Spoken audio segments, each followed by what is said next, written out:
About the first one. So the first one is go where people already are. So find out where they spend their spare time, appear there, fit in, give them an action they can take without leaving scrolling mode. Very interesting. So if you build it, they won't come. Right? So this is the opposite of... The field of dreams. It's the opposite the of... field of nightmares. You've been there. Like, if you build it on your website and you put a lot of effort into it, they probably won't come, you know? Yeah. It's like, you have to start where they are. What are they doing? You know, who are your audience? They're younger men. Where are they spending their time? How can we go there and fit in and appeal to them in a way that fits the behavior they're already in?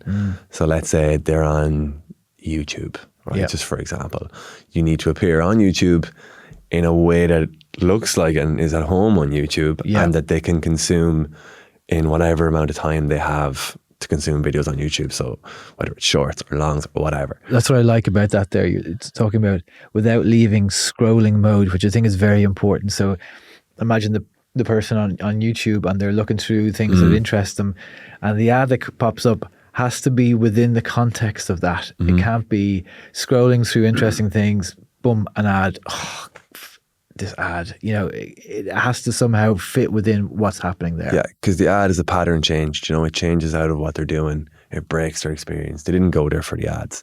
You know, some of the best YouTube ads you'll ever see are actually really, really scrappy, unedited, cheap looking. And yeah, when you get an expensive TV ad on YouTube, and you're like, oh, why did I not get you? Where's my YouTube Premium? Here's £11. Like, when we say scrolling mode, we're most of obviously everything we do is vertical news feeds. You know, it's Twitter, it's Facebook, Instagram, TikTok, whatever it is. It's all scrolling, and that is a mindset.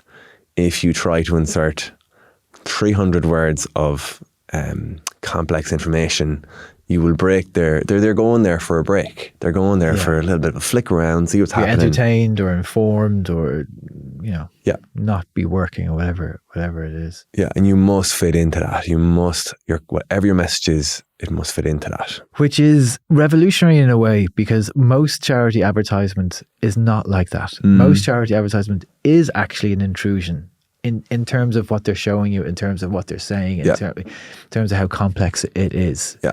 It's definitely not fitting in that scrolling mode. No, and that works for TV. It works for on street. It works when the costs are flat, basically, and you can guarantee reach.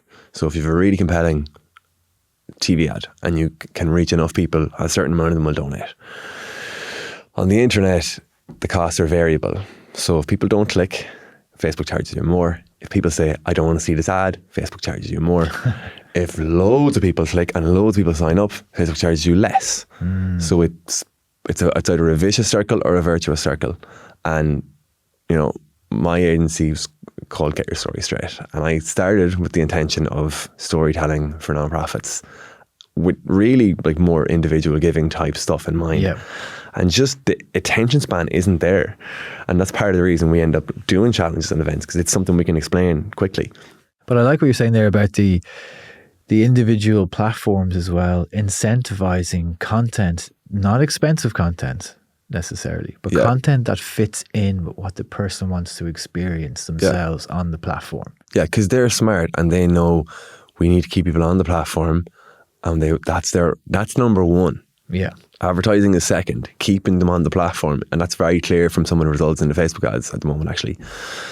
They want to keep people on the platform, and they don't want to break the scrolling experience. They want them to scroll and scroll and scroll and scroll and scroll, and you need to be a part of that. Yeah, so for the charity to be a success, it has to recognize that the objective of the platform it's on is to keep people on it and to keep people scrolling, and then work within that. Yeah.